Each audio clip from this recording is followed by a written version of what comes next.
एक गांव में प्रमोद नाम का एक कमजोर और आलसी व्यक्ति रहता था। उसके आलसीपन के व्यवहार से उसकी पत्नी शर्मिली बहुत परेशान रहा करती थी। प्रमोद दिन भर घर में पड़ा रहता। एक दिन प्रमोद आराम से चारपाई पर लेटा हुआ था, तभी उसकी पत्नी शर्मिली खेतों में काम करके थकी हारी घर आई और प्रमोद को आराम करता देख उसका गुस्सा 7वें आसमान पर पहुंच गया। शर्म तो आती नहीं है, दिन भर घर पर पड़े रहते हो, ये नहीं कि खेतों में बीबी का हाथ बटा लिया करो। ये कैसी बातें कर रही हो शर्मिली तुम तो जानती ही हो कि ये छोटे मोटे काम मेरे लिए नहीं बने हैं। मैं कुछ बड़ा करने के लिए बना हूँ। हाँ, बड़े रणबीर कपूर बनते फिरते हो, छोटा सा काम तो होता नहीं है और बातें इतनी बड़ी बड़ी मारते हो, निठल्ले कहीं के। पूरे गांव में मेरी नाक कटा के रखी है तुमने। देखना, जब मैं अमीर बन जाऊंगा तब यही गांव वाले तुम्हें सेठानी सेठानी कहकर बुलाएंगे।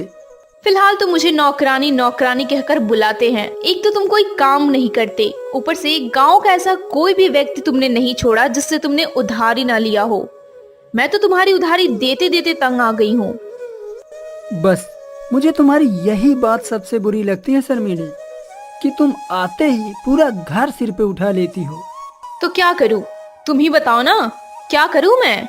मुश्किल से हमारे पास 2 बीघा जमीन है और 2 बैल है। खेतों पर मैं अकेली काम करती हूँ। जब मैं खेतों में देखती हूँ और व्यक्ति कितने मेहनत से काम करते हैं और उनकी पत्नी उनका हाथ बटाती है तो मुझे बहुत बेकार लगता है। लेकिन यहाँ तो मामला उल्टा ही है। पत्नी काम करती है और पति दिन भर घर में पड़ा पड़ा सपने देखता रहता है। अरे बस भी करो शर्मिली, मुझे बहुत तेज से भूख लग रही है। जाओ, जाकर जल्दी से खाना बना दो। खाने को क्या बनाऊं? घर में खाने को क्या है जो तुम्हारे लिए खाने को बनाऊं? 2 दिन से घर में राशन पानी का एक दाना नहीं है, लेकिन तुम्हें तो इसकी कोई फिक्र है नहीं। लेकिन परसों तो मैंने तुम्हारे हाथ में देखे थे। उस मोहन साइकिल वाले से तुमने पैसे उधार लिए थे, उसका ध्यान नहीं है तुम्हें। कल सारे पैसे मैंने उसे दे दिए। उसे पैसे देने की क्या जरूरत थी? मैं उससे थोड़ा और वक्त मांग लेता। घर आकर तुम्हें पीटने की धमकी दे रहा था। अरे भला मैं तुम्हें घर पर पीटता हुआ भी देखूं, तुम्हें तो कोई शर्म है नहीं। तुम्हें क्या लगता है कि मुझे कोई शर्म नहीं है? अगर तुम्हें जरा सी भी शर्म बची हो तो जाओ, जाके कुछ काम करो ताकि शाम के वक्त हमारे घर पर चूल्हा जल जाए। शर्मिली की बात सुनकर प्रमोद चुपचाप बाहर चला गया। वो एक पेड़ के नीचे बैठकर अपने आप से बातें करने लगा। अरे अब इस मेरी बेवकूफ पत्नी को कौन समझाए? किस गांव में भला मुझे कौन काम देगा? किसको टोपी पहनाऊं? हाँ, एक काम करता हूँ, गांव के जमींदार के पास जाकर कुछ पैसे उधार लेकर आता हूँ। ये कहकर प्रमोद उठा ही था कि अचानक से उसे कुछ याद आ गया।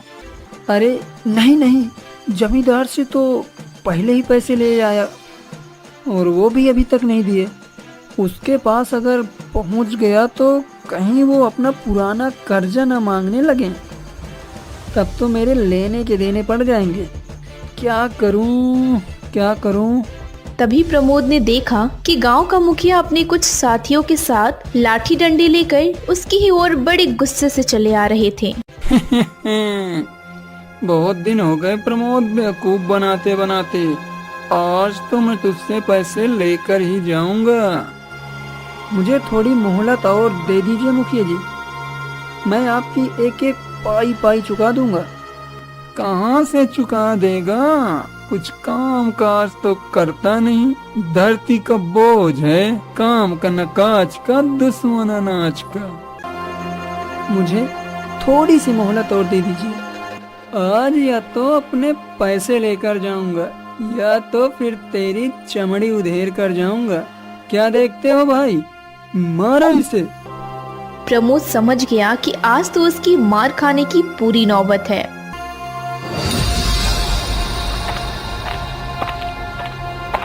इन्हें छोड़ दीजिए मुखिया जी। तुम्हारा ही चेहरा देखकर अब तक मैं प्रमोद को छोड़ता आ रहा हूँ। तुम्हारा पति धरती पर बोझ है। शर्मिली, तुम घर जाओ, मैं संभाल लूंगा। अरे क्या खाक संभाल लोगे तुम? अगर मैं नहीं आती तो तुम कुत्ते की तरह मार खा रहे होते। प्रमोद शर्मेली को हाथ पकड़कर अलग ले जाकर आहिस्ता से बोला, तुम शायद मेरी बुद्धि को नहीं जानती हो। हाँ, मैंने इस मुखिया के जैसे कई लोगों को बेवकूफ बनाया है। हाँ बनाया होगा, लेकिन मुझे नहीं लगता कि तुम आज उसे बेवकूफ बना पाओगे।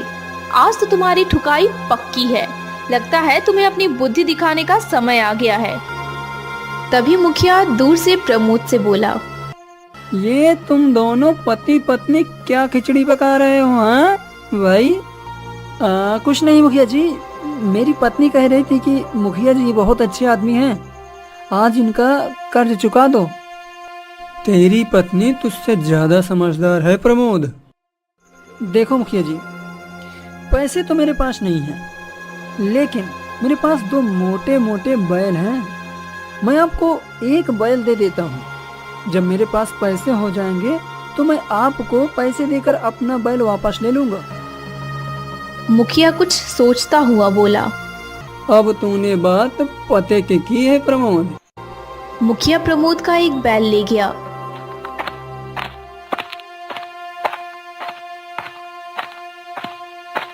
देखा अपने पति का दिमाग, 1 बैल का मुखिया क्या करेगा? बेवकूफ कहीं का। अरे तुम 1 बैल से खेत जोत लोगे क्या? 1 बैल हमारे किस काम का है? हे भगवान, मेरी तो किस्मत ही फूट गई। ऐसा निकम्मा और मूर्ख पति तुमने मुझे क्यों दिया? अरे हाँ, ये तो मैंने सोचा ही नहीं। अब क्या करूं? मुझे कोई मतलब नहीं है, मुझे मेरा बैल चाहिए। लेकिन वो तो मुखिया ले गया। कोई बात नहीं, दूसरे बैल की जगह तुम काम करोगी। 1 बैल से खेत नहीं चलता, और जब खेती नहीं हो पाएगी तो फसल नहीं हो पाएगी, और जब फसल ही नहीं होगी तो हम उसके पैसे कहाँ से चुकाएंगे? ले देकर बड़ी मुश्किल से कुछ पैसे जमा करके बीज लेकर आई थी। अब भला इन बीजों का मैं क्या करूँगी? इतना कहकर शर्मिली वहाँ से चली गई।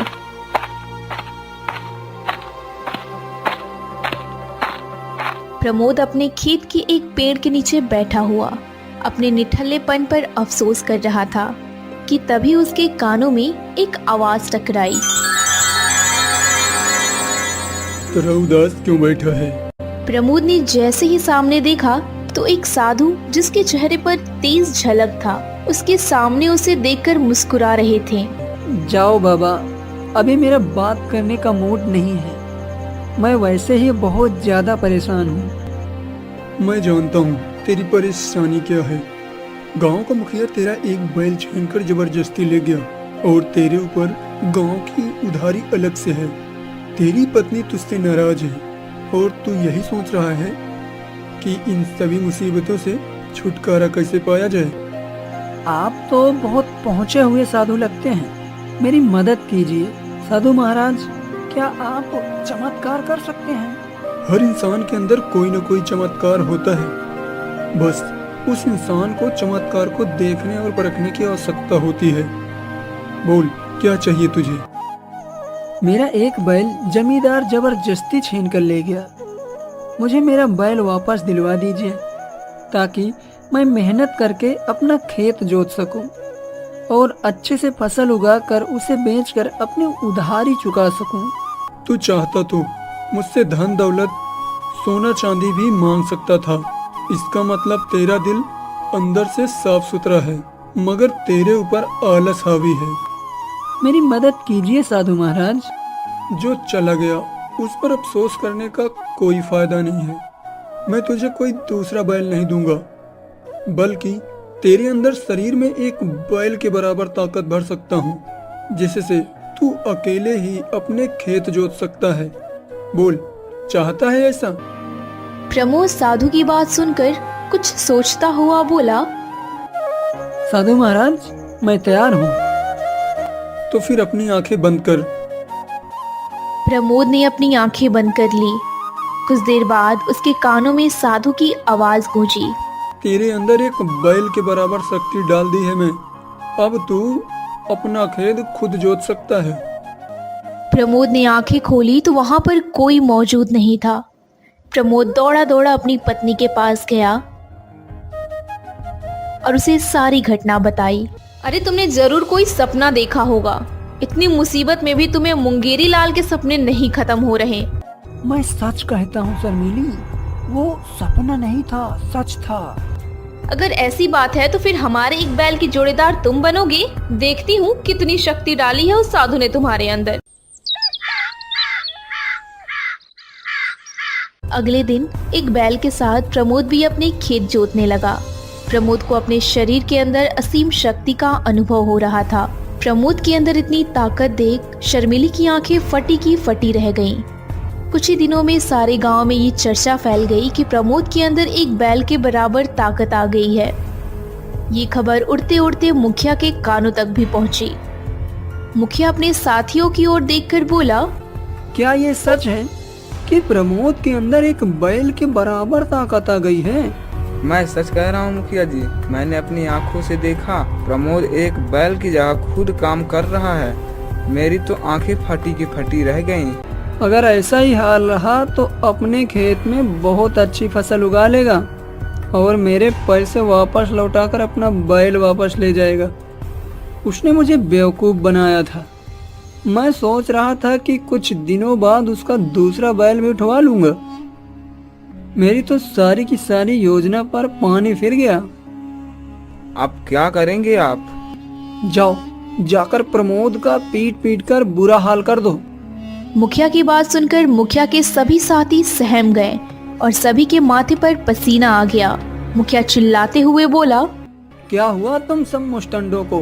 मैं तुम सबको रोज ताजा ताजा मट्ठा और दूध पिलाकर पालता हूँ और तुम प्रमोद को मारने भी नहीं जा सकते। मुखिया जी, प्रमोद के अंदर एक बैल के बराबर शक्ति है। अंदाजा लगाइए, अगर हम में से कोई उसे पीटने के लिए गया तो हम उसका एक मुक्का बर्दाश्त नहीं कर पाएंगे। मेरी मानिए मुखिया जी, तो आप भी उसे पीटने का सपना छोड़ दीजिए।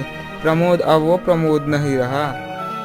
अपने साथी की बात सुनकर मुखिया चुपचाप हो गया। सच तो ये था कि मुखिया भी अंदर से घबरा चुका था।